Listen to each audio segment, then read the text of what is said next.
अचानक से एक चील पैर में चिट्ठी पकड़े हुए उड़ते उड़ते राइस्टार के गांव में घुसती है। वह चील काफी खतरनाक और बड़ी सी थी। दूसरी तरफ गांव में राइस्टार प्रैक्टिस कर रहा था। उसको अंदाजा भी नहीं था कि आगे उसके साथ क्या होने वाला है। तभी वही चील आकर चिट्ठी को राइस्टार को देती है और वहाँ से फौरन उड़ के चली जाती है। राइस्टार चिट्ठी खोल के देखता है तो उस पे मैं आनंद नगर का सरपंच हूँ, राइस्टार हमारी मदद करो, ऐसा लिखा हुआ था। उसके बाद क्या था, राइस्टार अपने बाइक में बैठकर आनंद नगर के लिए जाने लगता है। कुछ घंटे बाद राइस्टार आनंद नगर में पहुंच जाता है और रुककर देखता है तो एक घर के पास काफी ज्यादा भीड़ थी। राइस्टार फौरन बाइक से उतरकर जाकर देखता है तो वहां पर एक आदमी की लाश गंदी हालत में पड़ी हुई थी।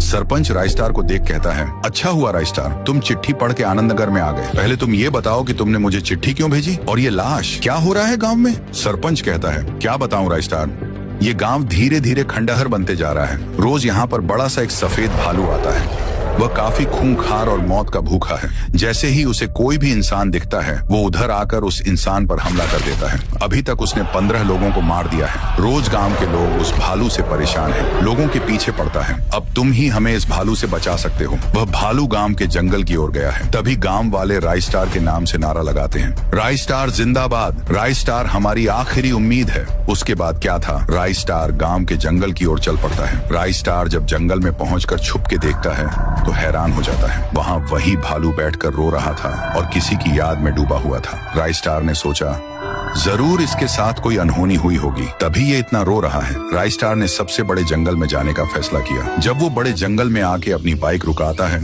तो उसे वहाँ जंगल का रखवाला दिखता है। फिर राइस्टार रखवाले से सवाल पूछता है, अरे भाई, यहाँ पर कोई सफेद भालू रहता है क्या। रखवाला, हाँ, यहाँ पर सफेद भालू और उसका बच्चा रहता है। सफेद भालू उसके बच्चे की वजह से वहाँ से भाग गया है। राइस्टार, पर क्यों भागा वो भालू, उसके बच्चे को क्या हुआ। रखवाला, दरअसल दोनों जंगल में मजे से हंसी खुशी खेल रहे थे। मैं जब नाश्ता करने गया तब 2 शिकारी इस जंगल में बंदूक लिए घुस आए और बच्चे के पैर पर गोली मार के उसे पिंजरे में बंद कर दिए ताकि वो उसे बेच सके। वो भालू अपने बच्चे को खोने की वजह से कहीं तो भाग गया। दूसरी तरफ वो 2 शिकारी भालू के बच्चे को पिंजरे में बंद किए हुए थे। तभी उनके पीछे राइस्टार आता है और पिंजरे के ताले पर गोली मारता है।